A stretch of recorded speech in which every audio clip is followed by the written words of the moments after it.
bienvenue dans la pause fitness. Alors, ce podcast est réservé à ceux qui veulent améliorer leur nutrition, leur entraînement et aussi peut-être leur style de vie. Donc pour tous ceux qui me suivent depuis quelques temps déjà, vous pouvez me laisser une petite évaluation sur la plateforme de podcast de votre choix. C'est ce qui m'aide le plus. Allez, on démarre l'épisode.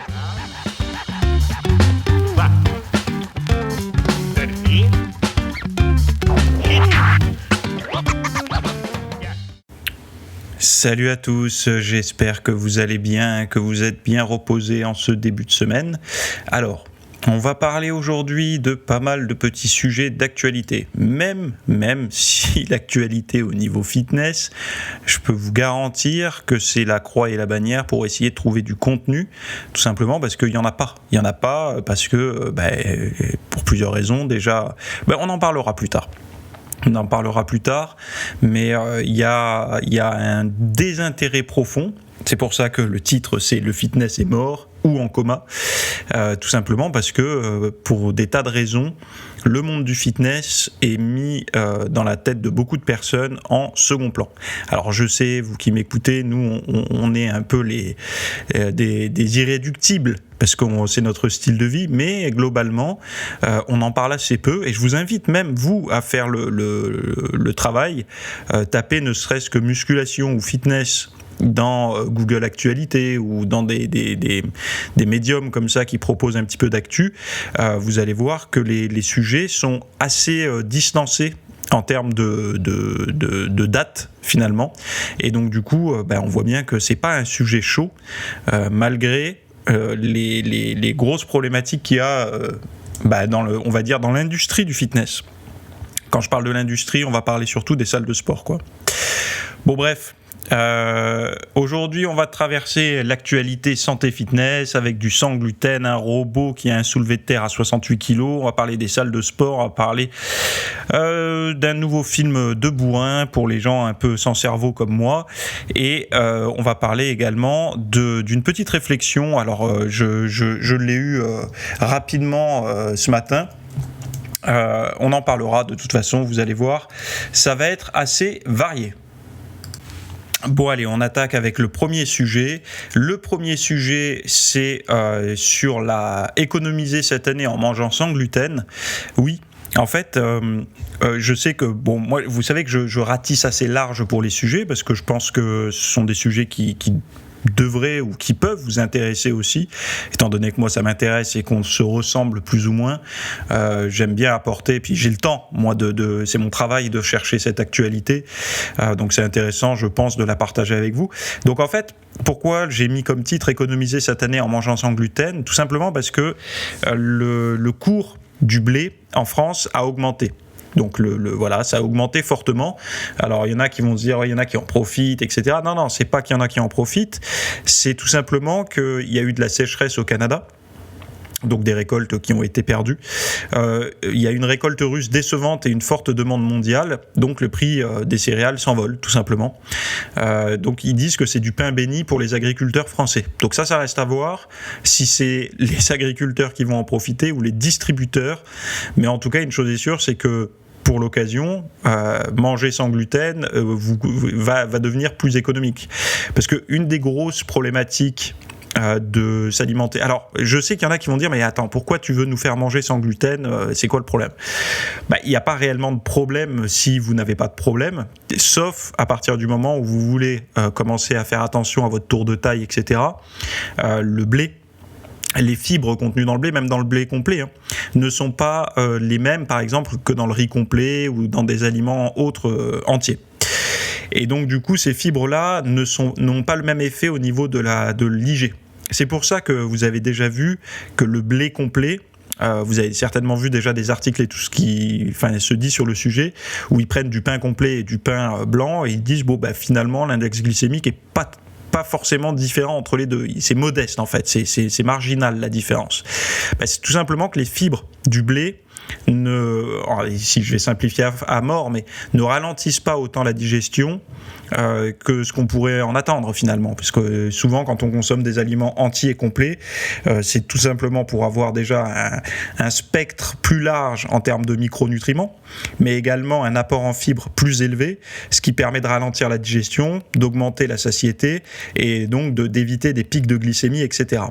Et ben il se trouve que dans le blé, c'est même complet, on ne profite pas réellement de cette alliance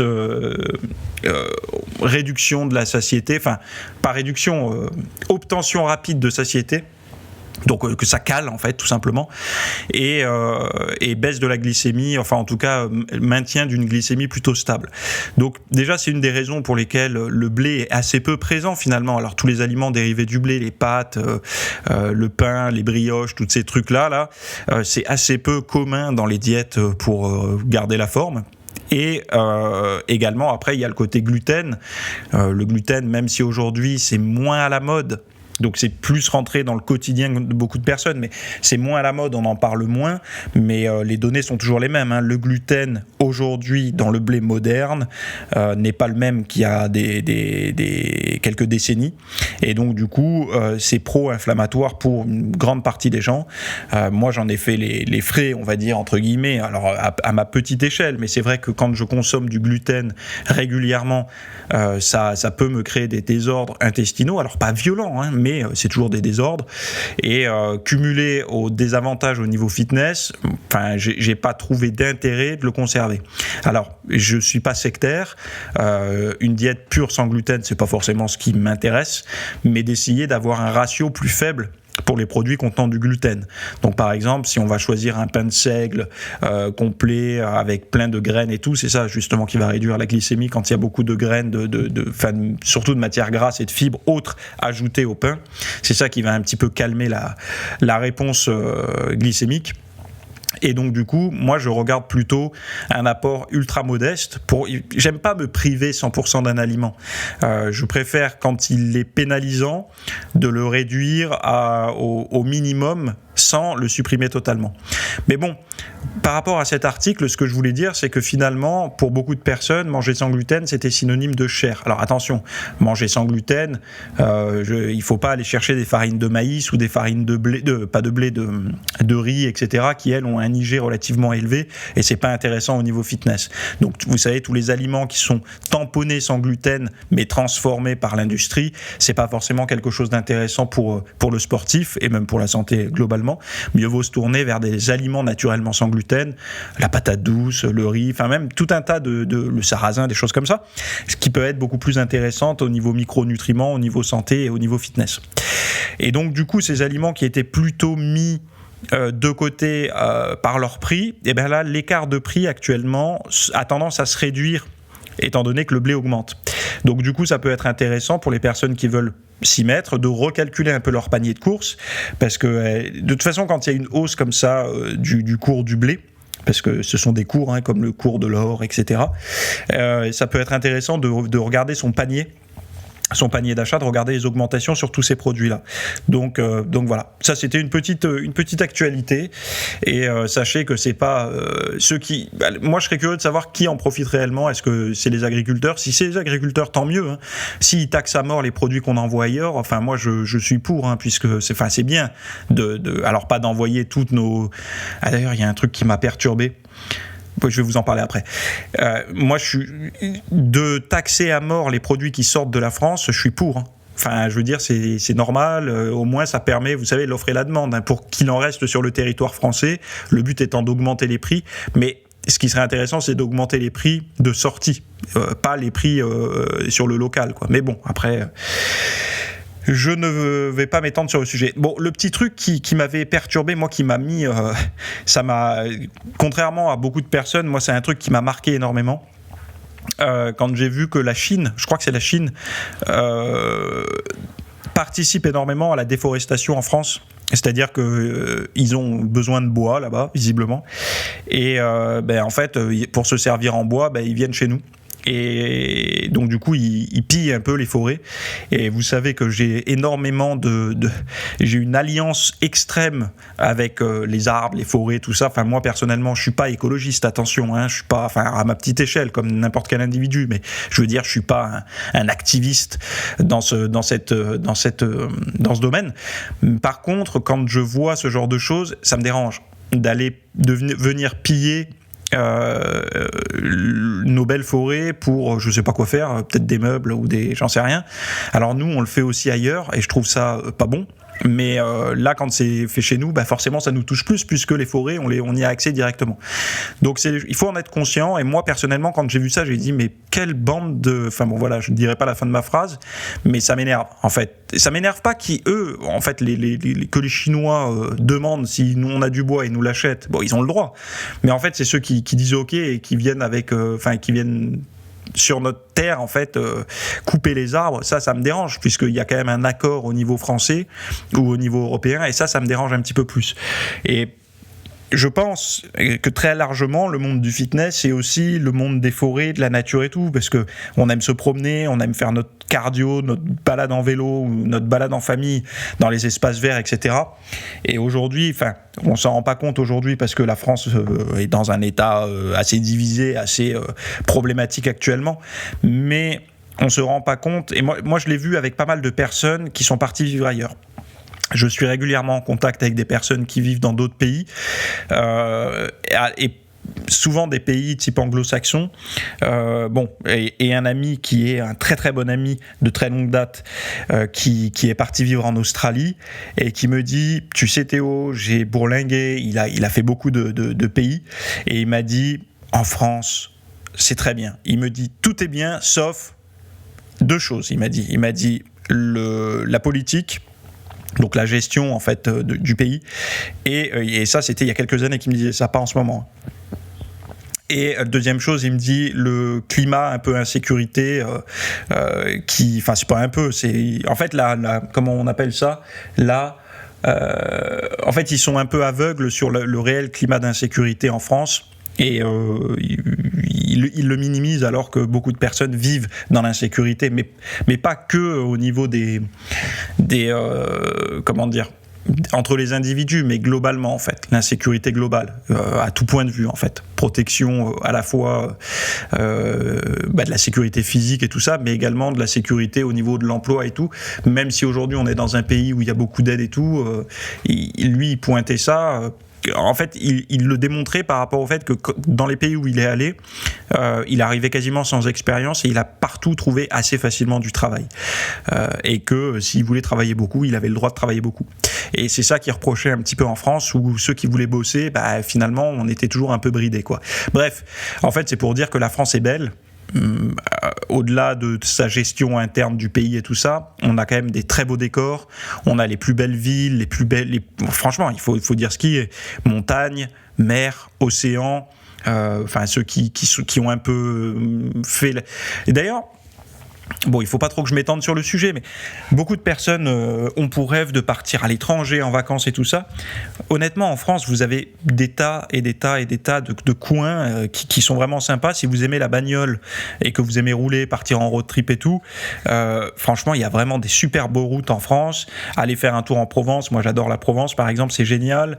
Mais allez également dans le Jura, dans le Puy-de-Dôme et tout ça. Alors, les climats sont variables, hein, bien sûr, mais on a quand même un très beau pays. Et pour l'explorer, je veux dire, quand on aime le sport et qu'on aime le monde du fitness, on est assez bien servi, quoi. On peut faire du kayak, du canoë, on peut faire de l'escalade. Il y a quand même matière à s'exprimer quand on est sportif en France, quoi. Et donc c'est pour ça qu'en règle générale, quand il y a des gens qui viennent ou des décisions qui sont prises pour retirer finalement un côté nature et beau à la France, moi ça me dérange. Après, je sais qu'il y en a beaucoup qui n'en ont rien à foutre parce qu'ils sont pros et ce sont des citadins, ils vivent en ville et les arbres ils les voient pas. Mais pour quelqu'un comme moi qui est grandi dans la nature et qui fait tout aujourd'hui pour avoir un morceau de nature proche de lui, ça a tendance à me déranger. Bref, je m'arrête là-dessus, on passe sur un sujet extra léger. Pour tous ceux qui, comme moi, n'ont pas trop de cerveau, il y a un nouveau film de bourrin qui va pas tarder à sortir. Vous savez, ce genre de film qui détend, où on se met devant, on n'en attend rien, aucune réflexion psychologique, aucune réflexion philosophique. C'est vraiment un film qui défoule un petit peu. C'est, vous savez, les Expendables. Alors, j'ai pas été fan de tous les Expendables. Je pense que le 1 m'avait bien plu, le 2 et le 3 moyennement. Moi, ça me plaît bien parce que j'aime bien Jason Statham, j'aime bien le Black Terry Crews, j'aime bien zut, comment il s'appelle l'autre acteur, je me rappelle, je sais plus s'il y était dans le premier, Dolph Lundgren, je sais pas comment on prononce, mais voilà, ce genre d'acteurs qui ont un peu bercé, enfin c'est pas tous d'ailleurs, mais certains ont bercé un peu les années 90, qui sont très à la mode aujourd'hui. Regardez la mode aujourd'hui, au niveau du design, au niveau des séries télé et tout ça, beaucoup se passe dans les années 90. On est au cœur de la mode des années 90. Donc je fais un petit parallèle, mais si vous voulez investir dans une bagnole qui va commencer à côté, misez des voitures qui démarrent en 1989 et finissent dans les années 2000 à peu près, puisque ce sont des véhicules qui vont coter, étant donné que la mode est aux années 90. Actuellement, je parle. Regardez bien, la mode jean taille haute, les salopettes, voilà, tout, et les designs, etc. dans les graphiques, ce sont les années 90 qui sont à la mode actuellement. Donc voilà, bref. Donc ce nouveau film de bourrin, c'est pas Expendable 4, en fait c'est un spin-off. Donc c'est Stallone qui a posté ça sur Instagram. Ça va être un spin-off sur, je crois que c'est The Christmas Story. Donc c'est en fait le Jason Statham là, ça va être un spin-off sur lui. Donc tant mieux parce que moi j'aime bien cet acteur. D'ailleurs, je vous recommande un film avec lui qui est pas mal, qui s'appelle Homefront, qui est pas un petit peu plus philosophique, mais bon, qui reste quand même un truc de bourrin. Et bon, voilà, j'ai hâte de voir ça, parce que d'avoir des films un peu légers comme ça, d'action à l'ancienne, ça manque. Moi, personnellement, ça me manque, en fait, quand je regarde des films d'action aujourd'hui. Je cherche encore l'action. Il y a assez peu, à part là, le dernier, là, le Boss Level sur Amazon Prime, que j'ai trouvé assez sympa, assez relaxant. En fait, ce genre de film où on peut poser son cerveau, quoi, et regarder un peu d'action comme ça, ce qui se fait relativement rare actuellement. Et d'ailleurs, Boss Level, qui lui aussi explore les années 90, vous allez voir, pas dans mais vous savez, par les comment on appelait ça ? Les salles d'arcade, là. À un moment donné, on voit des salles d'arcade, et ça, typiquement, c'est les années 90. Bon, voilà. Donc, petit film de bourrin à voir et à suivre. Je ne sais pas quand est-ce qu'il va sortir, peut-être prochainement, mais en tout cas, c'est quelque chose que moi, personnellement, je vais suivre, parce que ça fait toujours un film de plus avec des acteurs qui s'entretiennent, parce qu'en règle générale, ce sont des acteurs qui se mettent en forme pour les rôles, et ça fait toujours plaisir à suivre des mecs qui se donnent un peu les moyens d'être en forme pour passer devant la caméra. Allez, on passe à la suite. Alors, la suite des événements, on va parler de choses un petit peu moins fun, ça va être les salles de sport. Alors, bon, les salles de sport, comme vous le savez certainement, les salles de sport vont pas très bien en ce moment. Il y a quand même beaucoup ont pensé que finalement, avec l'arrivée du pass sanitaire, avec la hausse des vaccins et tout ça, des personnes vaccinées, etc., les salles de sport allaient reprendre, en fait. Logiquement, ça devait aller avec. Sauf que, en fait, non, puisqu'il y a des... Alors, je sais plus qui c'est le gars qui en a parlé, mais c'est quelqu'un, vous savez, un peu comme le syndicat des salles de sport. Alors, il dit il y a 1700 ou 1900, je sais plus, salles de sport en France, de fitness, salles de fitness. Et donc, lui, il préside un peu ça, il prend la température chez tout le monde. Et globalement, il y avait une petite hausse en juin 2021, quand les déconfinements sont arrivés, les réouvertures et tout. Et en fait, ce qui s'est passé, c'est que dès le lendemain de l'allocution d'Emmanuel Macron, vous savez, c'était combien, le 12 juillet, je crois, dès le lendemain, quand il a annoncé le pass sanitaire et tout ça, il dit il y a eu une hécatombe. Le constat est très inquiétant. On a eu une érosion de la base de clientèle, une hausse des résiliations et des rejets des prélèvements. La baisse des fréquentations est entre moins 20 à moins 40%. Et il s'appelle Ludovic Faroult. Donc je ne sais pas si vous avez une salle de sport, tapez son nom, vous verrez peut-être que c'est une personne avec qui vous pouvez communiquer. Il a peut-être des solutions. Mais en fait, pourquoi j'ai appelé ce podcast la mort du fitness ou le coma, moi je pense que c'est plutôt un coma, mais plus qu'une mort, mais parce qu'en fait les salles de sport représentent et représenteront toujours le truc number one pour s'entraîner pour le grand public. Le grand public et même les passionnés. On va dire que les salles de sport, moi j'ai démarré dans les salles de sport, j'ai fait beaucoup plus d'entraînement dans ma vie dans des salles de sport qu'en home gym. La salle de sport, c'est le moteur du fitness, quel que soit le pays où on va, c'est la salle de sport qui est moteur dans la pratique. Aujourd'hui, on traverse une période où, justement, là, les chiffres parlent d'eux-mêmes. Il y en a qui ont beau dire que c'est qu'une bande de marginaux, ceux qui veulent pas le pass et tout ça, mais la réalité par les salles de sport... Alors, soit ceux qui font du sport font partie on fait partie, malheureusement, des irréductibles contre, je sais pas trop quoi, les passes et tout ça, mais en tout cas, la réalité montre que les salles de sport vont mal, et si les salles de sport vont mal, si elles sont pas ou peu fréquentées, eh ben ça donne en fait la température générale et globale sur l'état de fitness du pays. Donc forcément, moi mon point de vue, c'est que le fitness actuellement, il est en coma. Donc un peu, on est en mode Belle au bois dormant et on attend la venue du prince charmant qui va venir nous délivrer de tout ça.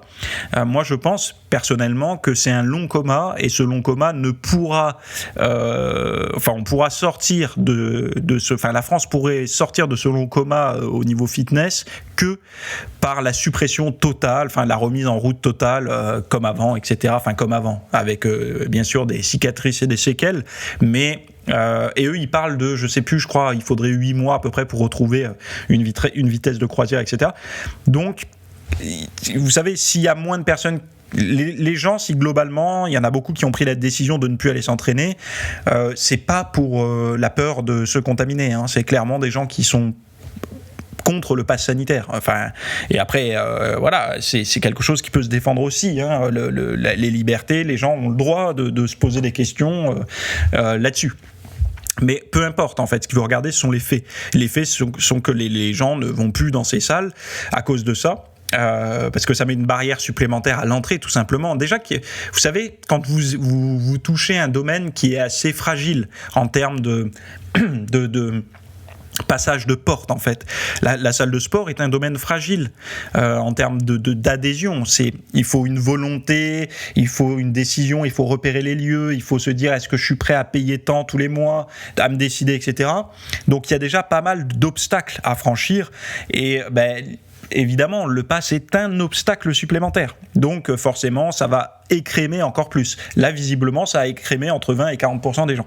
Donc, c'est quand même un écrémage assez conséquent. Et comme je vous le disais, et je le répète, l'état des salles de sport en France, ou même globalement, ça donne clairement le ton sur l'intérêt des Français envers le fitness.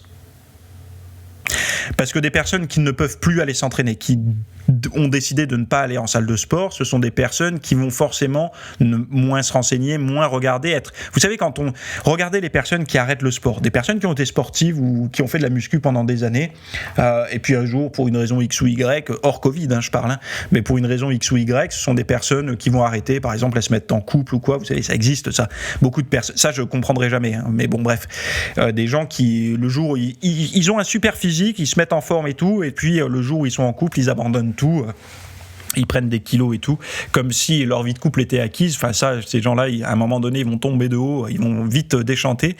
Mieux, prenez, un conseil, ceux qui ont choisi cette opportunité, cette facilité, raisonnez-vous rapidement. Moi, pour en avoir fait les frais quand j'étais ado, non. Rien n'est acquis, j'espère que vous avez eu la même expérience que moi tôt dans votre vie, pour pas reproduire la même erreur.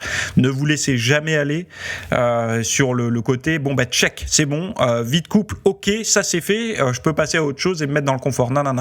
Gardez vraiment un mode de vie sain et continuez à vous entraîner, parce que dites-vous bien une chose, c'est que les gens détestent et ne vous diront jamais en fait que c'est pas bien d'avoir arrêté, mais bon, au fond, ils le pensent. Donc continuez. C'est votre part d'égoïsme, mais c'est aussi votre part de méditation personnelle, votre part à vous en fait. Continuez à être indépendant de ce côté-là. Moi, je trouve ça très important. Mais je sais pas pourquoi je parle de tout ça, mais en tout cas, ce qui est intéressant de voir, c'est que c'est la même chose qui se passe avec ce truc-là, c'est que les gens sont dans une forme de déni. Vous savez, là, les salles de sport sont moins fréquentées actuellement, et même globalement dans les discours, les gens évitent le sujet. Moi, je vois, je connais pas mal de personnes, et quand je discute, et pas mal de personnes que je connais ont arrêté le sport. Alors quand ils me voient, ils sont un peu obligés de se justifier. Enfin, ils se sentent, ils sont pas obligés parce que je m'en fous, ils font ce qu'ils veulent, mais ils se sentent obligés de se justifier parce qu'ils savent que moi c'est mon boulot, que voilà, je baigne dedans, je regarde les actus. Enfin bon, voilà. Et ils disent mais moi qui voulais reprendre, là il y a encore un frein, et en fait ce sont des gens qui n'arrivent pas à s'entraîner chez elles et qui ont du mal en fait à faire. Enfin, je sais pas pourquoi ils vont à la salle. En fait, ils ont du mal à faire du sport autrement. Et donc du coup, je le vois clairement qu'ils évitent un petit peu le sujet, ils se trouvent des excuses, alors que c'était plutôt des gens passionnés parfois, enfin passionnés en tout cas, qui arrivaient à garder la forme, qui avaient une certaine routine.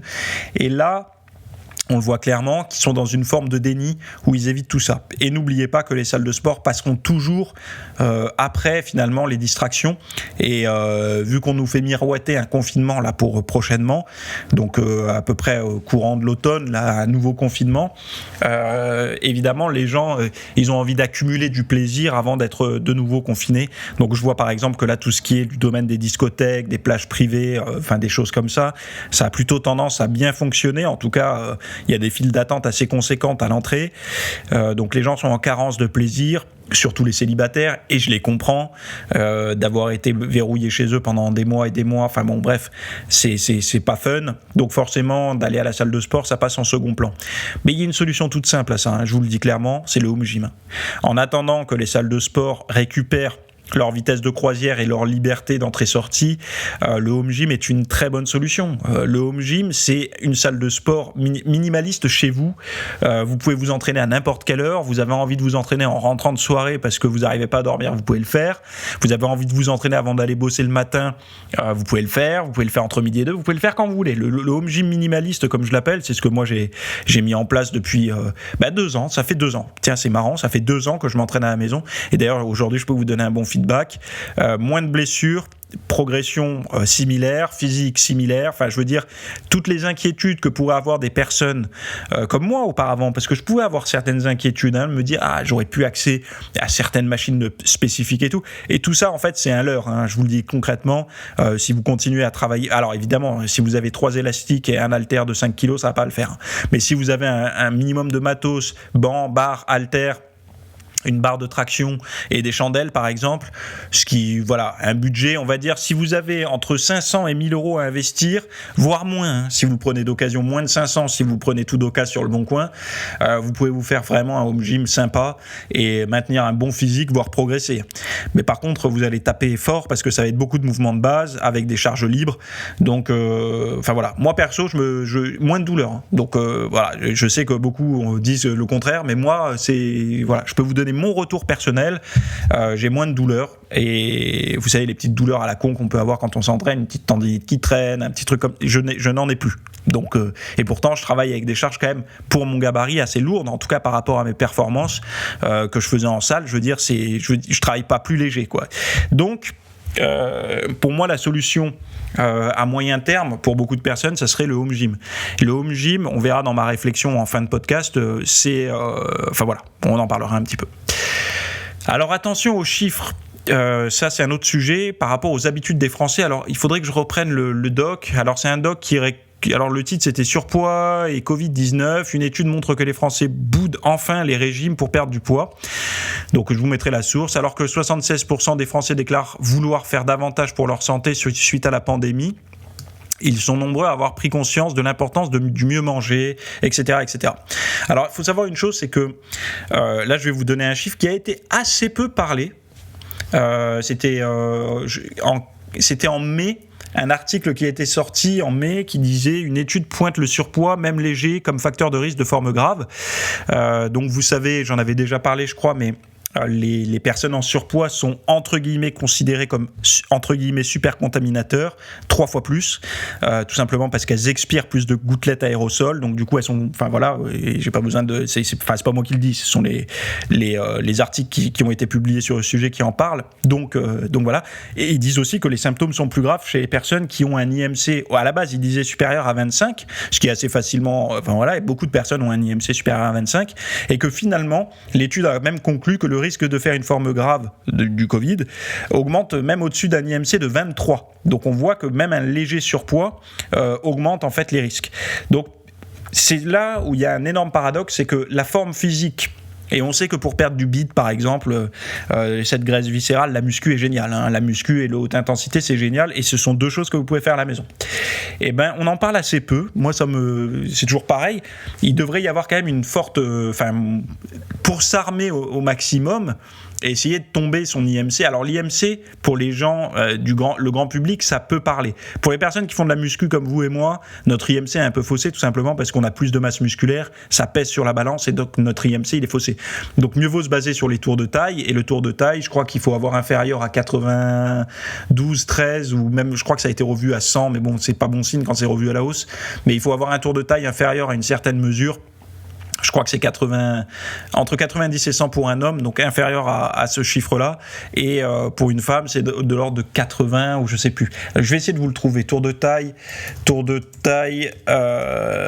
max homme, santé. Je vais taper, on va voir les chiffres. Déjà, il faut que je trouve un site qui est pas trop pourri. En général, les Canadiens sont pas trop mal. Bon, je vais aller voir de ce côté-là. Alors, le tour de taille, ils disent, qu'est-ce qu'ils nous disent sur les valeurs minimales? Alors voilà, pour les femmes, le tour de taille de moins de 88 cm est une référence normale, et moins de 75 cm est un tour de taille idéal. Pour les hommes, un tour de taille de moins de 1 mètre est une bonne moyenne, et un tour de taille de moins de 88 cm est idéal. Donc voilà. Donc pour les femmes, visez les 75 cm, pour les hommes, visez moins de 88 cm. Donc voilà. Moi, je sais que j'étais, je sais plus, dans les 70 ou entre 60, ouais, un truc comme ça. Bon, pour vous donner un repère, quoi. Essayez d'avoir un tour de taille assez fin. Quand vous faites de la muscu, c'est ça, en fait, le repère plutôt santé. Parce que, évidemment, vous pouvez faire de la muscu, mais être en surpoids au niveau de la graisse viscérale, hein, ça, c'est pas exclu. C'est pour ça que le fitness n'est pas un sport que d'entraînement. Le fitness est un sport d'entraînement, de compréhension, de nutrition, enfin voilà, c'est un sport relativement global pour obtenir à une bonne santé. C'est pas juste aller faire du sport, quoi. Mais bon, ça reste quand même le pilier. Donc voilà, et ils parlent de ça dans cette étude, etc. Ils disent que près d'une personne sur deux a éprouvé du stress, 35% des personnes interrogées reconnaissent avoir moins bien dormi, un Français sur deux a pris du poids. Qu'est-ce qu'ils disent d'autre? 75% des gens vont faire plus d'activité physique maintenant. Donc chiffres qui ne coïncident pas avec les salles de sport. Vous voyez que 75% des gens vont faire plus d'activité physique, mais il y a moins de trafic dans les salles de sport. Donc on voit bien que l'intention des gens serait de faire plus de sport, mais qu'il y a une autre barrière qui s'est mise entre eux et la salle de sport, et je vous laisse deviner laquelle. 33% des personnes vont opter pour des choix alimentaires en fonction des qualités nutritionnelles des produits, 30% vont cuisiner plutôt qu'acheter des plats emportés, 19% vont acheter des aliments de proximité ou biologiques. A contrario, moins de 1% des gens, de moins d'un Français sur 10, va se tourner vers un régime hypocalorique. Quant au programme amincissant payant, ils sont que 3% à s'y intéresser. Et en fait, ils disent dans l'article là que durant les confinements et tout ça, les gens ont réappris à cuisiner à la maison, ils ont repris conscience des choses et tout ça, et que c'est cool parce que cuisiner à la maison, c'est plus sain. Sauf que les chiffres ont montré qu'au niveau du surpoids, c'est où un Français sur deux, donc 55%, a pris du poids. Donc c'est pas cohérent. Est-ce que les gens qui ont commencé à cuisiner chez eux font aussi partie de ces gens qui ont pris du poids? Donc du coup c'est pas cohérent dans le sens où j'aimerais bien voir est-ce qu'ils ont appris à cuisiner, parce que je prends souvent les mêmes exemples, mais si faire un plat maison c'est préparer une tartiflette maison, c'est pas forcément quelque chose de cool, quoi. Donc encore une fois, j'en reviens toujours à la même chose. La meilleure arme, c'est la connaissance de savoir quoi manger, comment le manger et tout. Aujourd'hui, on a quand même des bases assez claires sur le sujet, de savoir comment bien manger. Il faut arrêter de perdre les gens en disant que personne ne sait. Non, on a quand même des grosses données sur le sujet. Donc du coup, les gens manquent de connaissances.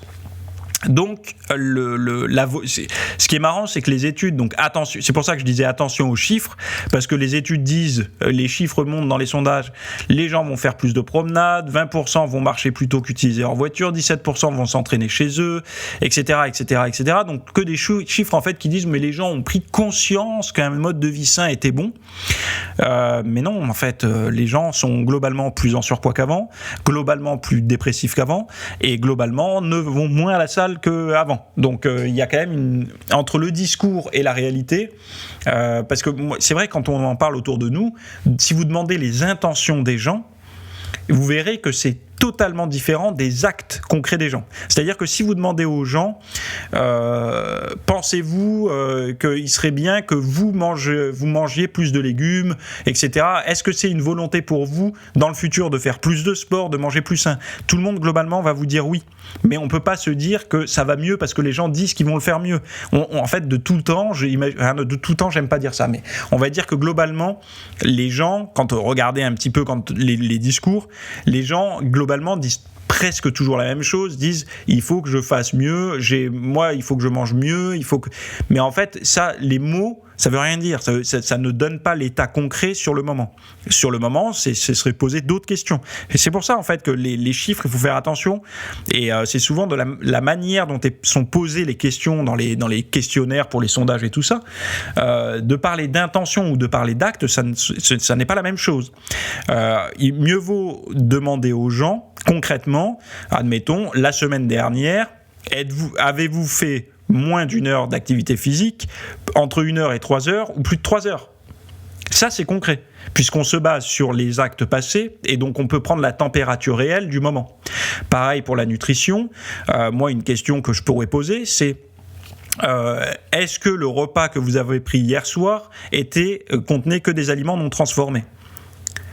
Est-ce que le repas d'hier midi, globalement, contenait des aliments non transformés ? Donc voilà, des choses concrètes. Alors certes, les gens vont dire, oui, mais c'est une journée. Oui, mais c'est une journée, mais on sait que globalement, les gens ont tendance à avoir des habitudes. On a tous des habitudes au niveau de la diète et tout. Moi, le premier, j'ai des habitudes, des plats que je fais, que j'aime bien.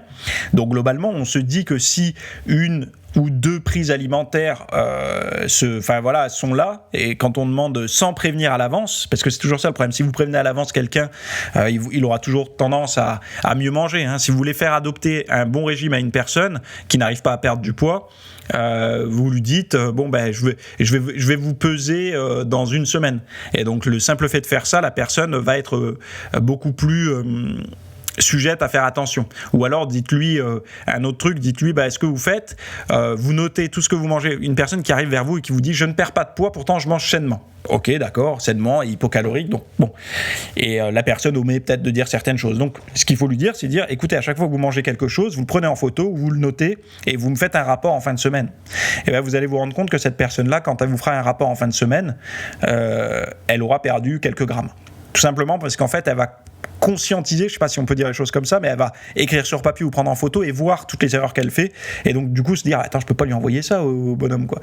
Et là, à partir de là, la personne va se rendre compte de toutes les micro-erreurs, le petit sucre qu'elle met dans le café, le petit soda qu'elle prenait mais qu'elle jugeait pas important, le petit jus d'orange à répétition, des choses comme ça. Et donc une accumulation de petits détails dans la diète vont faire que cette personne-là, elle n'arrivera pas à déclencher la perte de poids, quoi. Bref, donc faites attention aux chiffres. Les chiffres qui parlent toujours d'intention des gens, c'est compliqué. C'est un peu, vous savez, comme les intentions de vote, hein. On a toujours des surprises. Et là, c'est la même chose pour ça. Regardez toujours le concret. Moi, je préférerais toujours voir des chiffres sur des petits groupes de personnes, mais basés sur le concret, plutôt que sur des grands groupes de personnes. Parce que vous savez, c'est toujours tendance de dire moi, cette année, c'est l'idée des bonnes résolutions de début d'année, en fait, hein. Moi, vous savez, cette année, je vais faire du yoga, je vais faire de la muscu, je vais manger plus sainement, je vais arrêter de me mettre une murge tous les samedis soirs avec mes potes, etc. On a tous ce genre de discours en tête du 1er janvier. Et finalement, le taux d'adhésion est assez mince, puisque sinon le surpoids ne serait pas aussi présent actuellement. Et donc voilà. Bon bref, je m'arrête sur ce sujet. Faites juste attention à ce genre de choses qui sont en fait tellement en désaccord avec la réalité que à un moment donné, quand la réalité que vous percevez est diamétralement opposée des chiffres qu'on vous présente, c'est pas que vous êtes fou, c'est pas que vous êtes dans une niche, dans un milieu niché, sauf si vous habitez vraiment, je sais pas, dans un milieu vraiment extrêmement, on va dire, niché en termes de diversité de population et tout ça, mais globalement, les chiffres que vous voyez, s'ils ne sont pas en adéquation avec la réalité du terrain, et aujourd'hui, les réseaux et tout ça vous montrent un petit peu un terrain un peu plus large, c'est-à-dire que vous avez accès à d'autres choses que uniquement ce que vous voyez dans vos salles de sport ou dans les centres commerciaux et tout ça à côté de chez vous. Faites attention, quoi. Enfin voilà, faites attention. Quand je dis faites attention, faites ce que vous voulez, mais je veux dire, les chiffres sont souvent là pour appuyer un discours choquant ou un discours réconfortant ou autre. Non, ça va bien, finalement, les gens vont mieux. Enfin bon, non, la réalité, c'est pas ça. Les gens vont plus en salle de sport et les gens ont pris du poids. Donc, globalement, les intentions n'ont pas été suivies de faire mieux. Bref, je continue avec un article d'actualité. Alors moi, ça me fait toujours rire. C'est un article qui est sorti... Alors, est-ce que je l'ai gardé de côté ou pas ? Oui. Alors, c'est l'Express qui parlait de vous savez, le nouveau, ceux qui suivent un peu la technologie et tout, vous avez dû voir qu'il y a un Tesla Bot qui va sortir. Alors, il a été présenté par Elon Musk et tout. Un Tesla Bot, un robot humanoïde qui ressemble à un humain d'ailleurs. Et qui fait 1m72 pour 56 kg, qui est capable de faire tout un tas de choses.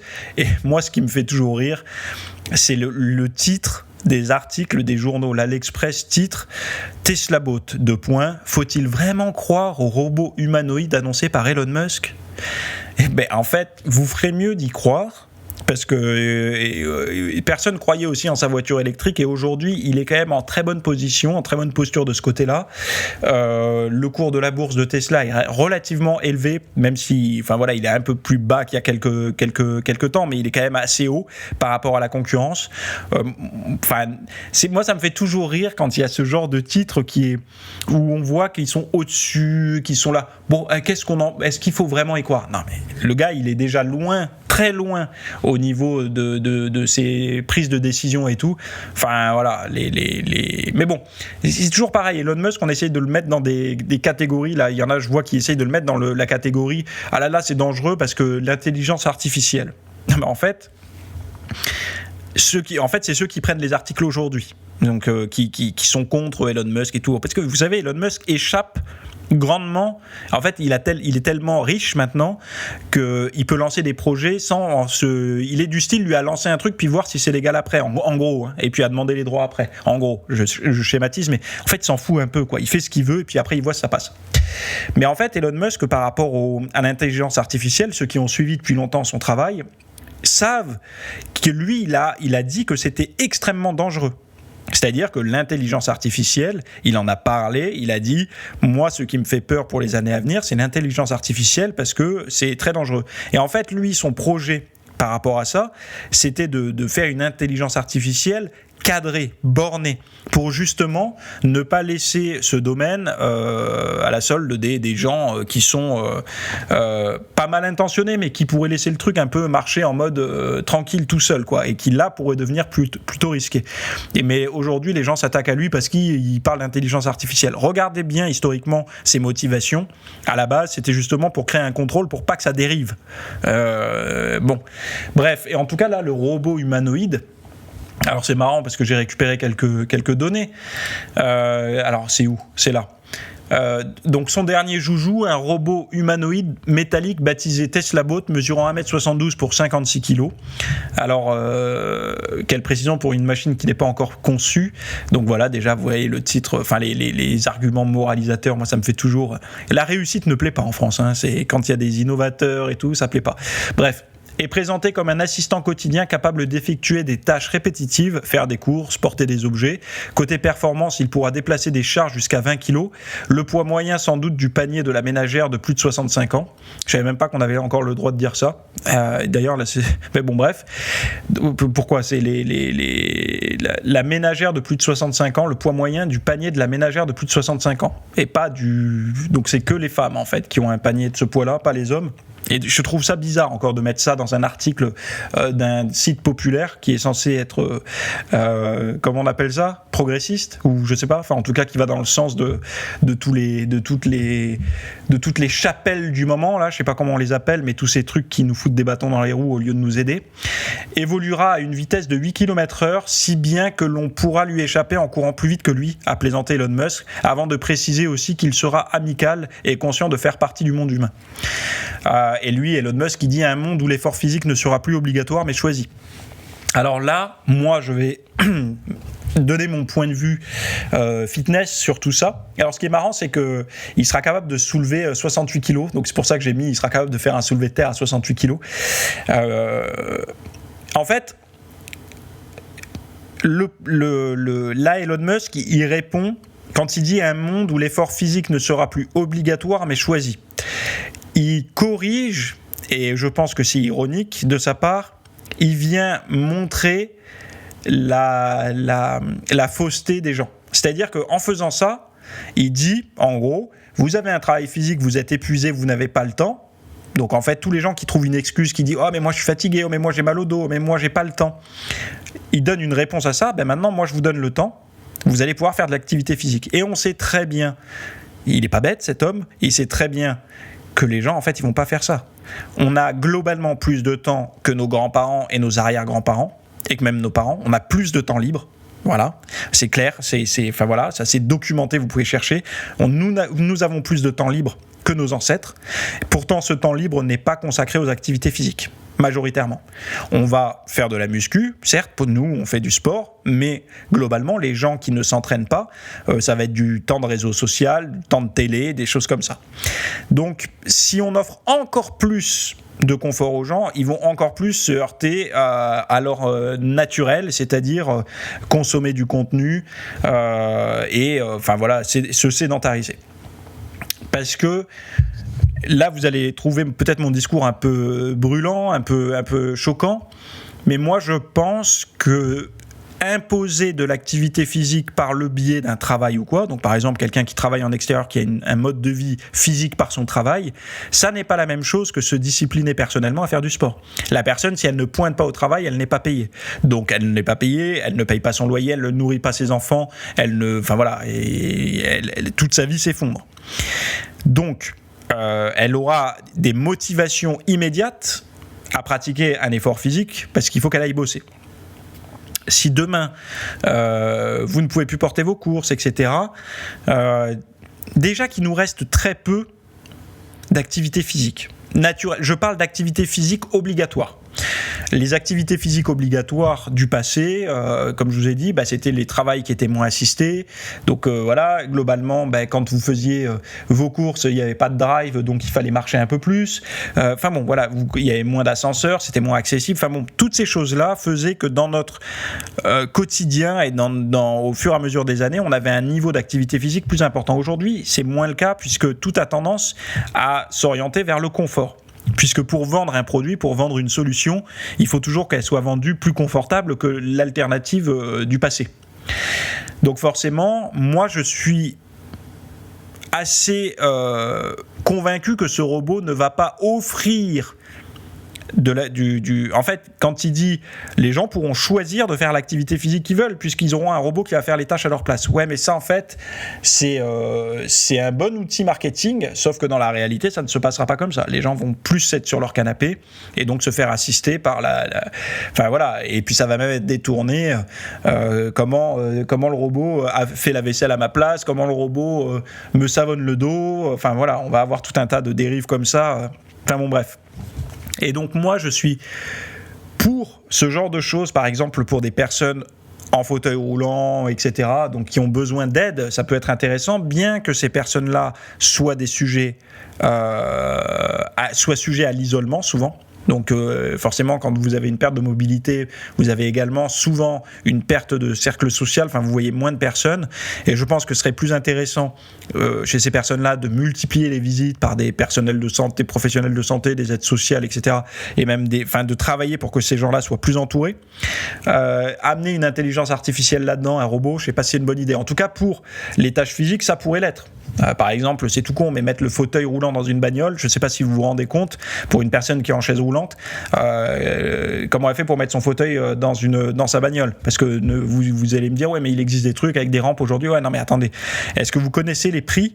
Moi, je connais un petit peu tous ces trucs-là, parce que, voilà, mais tout le matos, regardez par curiosité le prix des équipements pour les personnes à mobilité réduite. Vous allez halluciner à quel point ces gens-là se font du beurre sur l'handicap des gens. Un fauteuil roulant, c'est hors de prix. C'est plus cher qu'un vélo. Alors vous allez me dire, oui, mais c'est pas la même utilité. Oui, d'accord, mais c'est très cher un fauteuil roulant. C'est extrêmement cher. On ne parle pas de 100, 200, 300 euros. Ça se compte en milliers d'euros. Les accessoires pour mettre sur un fauteuil roulant, ne serait-ce qu'un coussin d'assise, regardez les prix, tapez sur Google coussin d'assise pour fauteuil roulant, vous allez voir le prix. Alors aujourd'hui, personnellement, s'il y en a qui cherchent un business rentable et plus honnête, penchez-vous sur ça, parce que les prix sont exorbitants.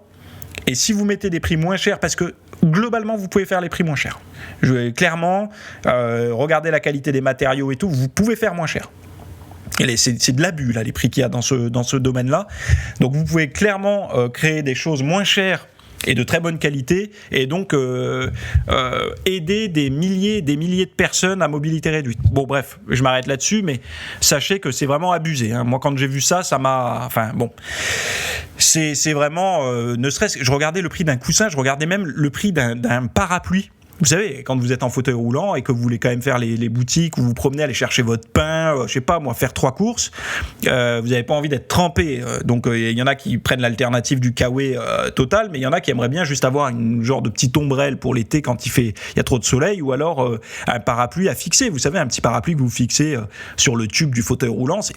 Quand on y réfléchit, c'est tout con. C'est pas Regardez les prix. Vous allez halluciner. Ils abusent. Et ça, c'est laissé en silence. Moi, ça m'énerve, hein, personnellement, parce que je me dis, là, ça se voit comme le nez au milieu de la figure qui veulent faire du beurre, parce qu'en fait, il y a peu d'offres. Il y a peu d'offres. C'est-à-dire que peu de personnes s'attaquent à ce marché-là parce qu'ils pensent que c'est un monde marginal, qu'il y a peu de personnes. Non, il n'y a pas peu de personnes. Et puis même s'il y a peu de personnes, c'est pas une raison pour faire des prix élevés comme ça. Donc tôt ou tard, de toute façon, il y a quelqu'un qui va se pencher sur le sujet. Donc si ça vous intéresse, moi je pense que tout ce qui est équipement pour améliorer la vie du quotidien pour ces personnes-là, mais également les équipements de sport, hein, des élastiques pour accrocher au fauteuil, pour faire des séances et tout ça. Là, il y a un marché, hein, je vous le dis, il y a un marché qui mérite d'être exploré, et ce sont des personnes qui demandent. Parce que moi, j'ai vu des chaînes YouTube de personnes qui font même des programmes et tout pour des personnes à mobilité réduite, de muscu, boxe et tout. Il y a un marché, il y a des gens. Donc et ces gens sont extrêmement pénalisés par les coûts, en fait, par les coûts de... Parce que regardez, un parapluie pour mettre sur une poussette, ou un accessoire pour mettre sur un vélo, et un accessoire qui se mettra sur un guidon, donc globalement sur le même diamètre de tube, hein, ou qui va se mettre sur le même diamètre de tube sur un fauteuil roulant, regardez la différence de prix, c'est hallucinant, intolérable même. Enfin, moi je trouve ça vraiment... Enfin bon bref, je vais pas m'attarder là-dessus. Donc là, le robot, oui, effectivement, ça pourrait être utile, parce que ces gens-là, de mettre le fauteuil dans la bagnole, c'est pas facile. Parce que tout le monde n'a pas les moyens de s'équiper avec une voiture avec une rampe d'accès, c'est extrêmement cher. Et donc là oui, mais on sait très bien qui va bénéficier de ce genre de choses. Ça va être des gens, des geeks qui ont beaucoup de sous, et donc qui vont faciliter encore plus leur mode de vie. Moi personnellement, quand je vois ça, je vois les gens qui restent à la maison et qui sortent plus, quoi. Donc à moyen long terme, ça va faire des gens qui veulent plus sortir de chez elles, qui vont être de plus en plus terrorisés de l'extérieur, qui vont être de plus en plus vivre dans l'insécurité, en fait, hein, parce que vous savez, on est résistant face à la peur et tout ça par rapport à notre extrême. C'est-à-dire que plus vous avez exploré des dangers, etc., sur l'échelle des dangers assez élevés, plus en fait tout ce qui va se trouver entre votre plus élevé, de ce que vous avez obtenu, de ce que vous avez vécu, et la situation zéro, donc zéro danger. Et je prends le cas concret, par exemple, des personnes qui ont fait la guerre. Ils ont connu la guerre, donc je pense que ça doit être sur le seuil de peur, etc., de tout ce que vous voulez, ça doit être relativement élevé. Donc quand vous avez connu ça, évidemment, tout ce qu'il y a en dessous, c'est beaucoup plus simple qu'une personne. Le plus gros risque qu'elle a pris dans la vie, c'est, je sais pas moi, c'est qu'est-ce qui pourrait être un peu risqué ? Le plus gros risque qu'elle aurait pris, ce serait de sauter, par exemple, d'un rocher dans l'eau, quoi. Par exemple, voilà, c'est le plus gros risque qu'elle a pris. Ou alors, le plus gros risque qu'elle a pris dans sa vie, c'est, je sais même pas quoi prendre comme exemple. D'un risque assez modéré, mais voilà, le plus gros risque qu'elle aurait pris, ce serait de rentrer seule, de traverser une ville seule à pied le soir dans la nuit, tard. Donc si ça c'est le plus gros risque de la personne, bon ben voilà, en fait l'échelle de risque entre la variabilité, je sais pas comment expliquer ça, mais le delta qui est entre zéro risque et son maximum est assez faible pour cette personne, puisque globalement tout le monde est capable de traverser une ville de nuit, enfin voilà, sauf qu'aujourd'hui le climat d'insécurité crée chez les gens beaucoup de terreur et tout ça. Mais une personne qui a fait la guerre, ou une personne qui a vu vraiment des choses vraiment a vécu du danger vraiment extrême, aura une résistance par rapport à toutes ces situations du quotidien beaucoup plus faible. Donc moi je pense que effectivement, si ce genre de robot arrive dans le quotidien des gens, ça va encore baisser le seuil de danger. Donc c'est-à-dire que les gens vont encore moins explorer de choses dangereuses dans leur quotidien, donc on va avoir une échelle de résistance une jauge de résistance à la peur assez faible, avec un delta très faible, quoi. Et donc du coup ça va faire des gens qui auront peur de tout. Bref. Et globalement, sur la première génération, les gens se souviendront encore de ce que c'est qu'un muscle, et puis dans la génération d'après, ne serait-ce que prendre un haltère, faire un curl, pour eux ça sera ah bon, qu'est-ce que c'est ? Mais non, mais pourquoi ? Ça sert à rien, mon robot il peut le faire. Bref, je vis un peu dans un monde parallèle. Je sais quand je vous parle de tout ça, sauf que le nouveau joujou, comme ils disent, d'Elon Musk, il est là. Enfin, il est là. Lui, il est dans son atelier, entre guillemets. Il est là, il y pense, quoi. Et il veut le faire. Donc, il faut s'y préparer, dans le sens où nous, on s'en fout. Parce que nous, on fait du sport, on est habitué à ça, on a notre échelle comme ça, on sait de quoi on est capable. Mais il faut penser aux enfants qui arrivent, aux petits-enfants qui arrivent, on va dire, on voit bien déjà que globalement, il y a eu vraiment une grande distance entre le point de vue de nos grands-parents, la mentalité, le niveau de capacité et celle des ados d'aujourd'hui, des jeunes d'aujourd'hui.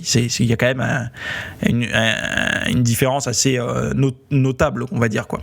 Bref, petite réflexion avant de terminer. Par rapport à toutes les personnes qui veulent se remettre au sport et tout, et qui ont fixé une date clé, donc là typiquement en septembre, peut-être qu'ils vont s'y remettre, donc peut-être qu'aujourd'hui s'ils sont remis, ou peut-être que ce sera la semaine prochaine, je sais pas.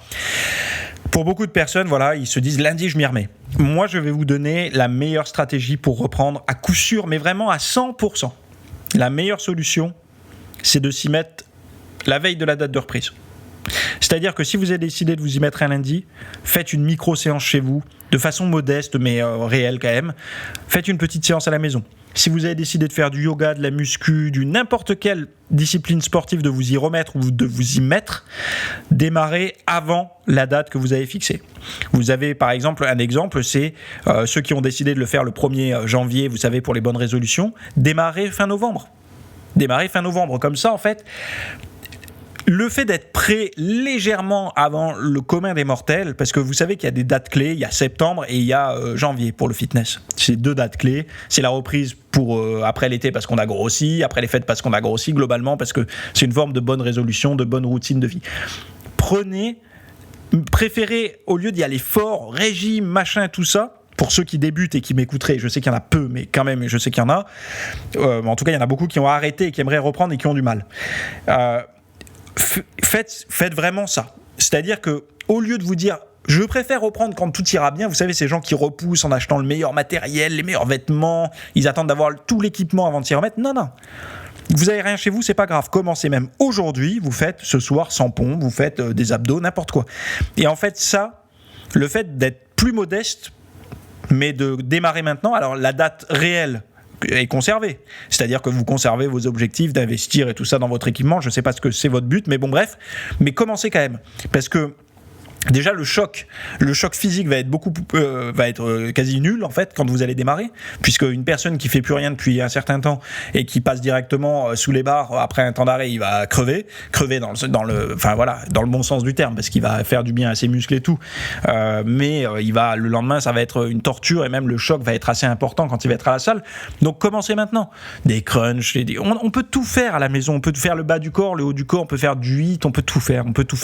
Donc moi vraiment la réflexion que j'avais, c'est la meilleure solution de s'y remettre, c'est de s'y remettre la veille de la date qu'on a visée. Et moi j'ai toujours préféré par exemple démarrer un truc le vendredi ou le samedi ou le dimanche, mais jamais le lundi. En fait ça met une pression, et cette pression conduit souvent à la procrastination pour beaucoup de personnes. Et je sais que j'entends tout le monde qui dit allez, début du mois je m'y mets, mais pourquoi en fait? Et je veux dire, tout ça sont des chiffres, et tout le temps perdu en fait ça sera du gras en plus accumulé, ça sera il faut y aller quoi, il faut vous y remettre. Moi, c'est ce que je vous recommande vraiment, c'est de ne pas attendre cette foutue date marquée sur le calendrier. Et en plus de démarrer dans des conditions comme ça, vous démarrez un peu à l'abri des attentes des autres. Parce que peut-être que vous avez déjà dit aux autres, je m'y remets à telle date, et ils vont vous attendre au tournant, donc ça vous met une pression supplémentaire. Mettez-vous-y tranquille. Et moi, je sais qu'il y a une grosse problématique dans le monde du fitness, c'est la politique du tout ou rien. Alors du tout ou rien, au moins à l'entraînement. C'est-à-dire que pour beaucoup, s'ils peuvent pas avoir leurs grosses haltères, leurs machins, ils vont pas faire. Non. Vous pouvez toujours être intense, et le programme que j'ai mis sur le site là, c'était la semaine d'avant, parle bien de ça. Il y a moyen de se faire des séances très intenses en peu de temps avec peu de matériel. Allez voir sur le site, ça y est, vous tapez 30 minutes ou programme 30 minutes, un truc comme ça, vous trouverez facilement. Mais bon voilà, je m'arrête sur le sujet, c'était ma réflexion. Pour ceux que ça intéresse, j'ai publié hier, donc avant-hier pour ceux qui écoutent le mardi d'ailleurs, une FAQ sur mon site Foire aux questions, où je réponds à toutes vos questions en vidéo, et dont une qui m'a occupé, qui s'appelle « Si compter les calories vous stresse », voilà la solution en gros. Donc pour toutes les personnes, vous savez, peut-être que ça vous concerne, vous savez, des personnes qui, quand elles perdent le fil du comptage des calories, elles ont tendance à tout abandonner, à stresser, à moins manger, puis après faire des crises de boulimie, etc. Elles ont besoin d'avoir une maîtrise sur le comptage des calories. Si ça vous stresse, franchement, allez voir ça. Et je pense qu'après, vous aurez déjà solutionné 90% du problème. Le but, c'est de retrouver de la sérénité, de la bonne gestion, un bon physique et tout, sans avoir besoin de MyFitnessPal comme ça, d'être collé à son écran. Il y en a qui peuvent pas s'en passer, clairement, et c'est pas bon. Et je vous le dis aussi clairement, c'est très mauvais de fonctionner dans cette logique-là, parce que ça va devenir une habitude, puis une logique, puis après vous allez pas comprendre pourquoi les gens ne vous comprennent pas par rapport à toutes ces choses-là. Clairement, l'être humain n'est pas fait pour scanner et compter ses calories tout le temps. Il y a quelque chose qui va au-delà de ça, on en parle, et qui traduit vraiment une bonne façon de faire. Et je vous le présente, je vous en parlerai là-dedans. Donc vous avez le lien là dans les notes du podcast, allez voir, et on se retrouve de l'autre côté en vidéo si ça vous intéresse. Bye bye.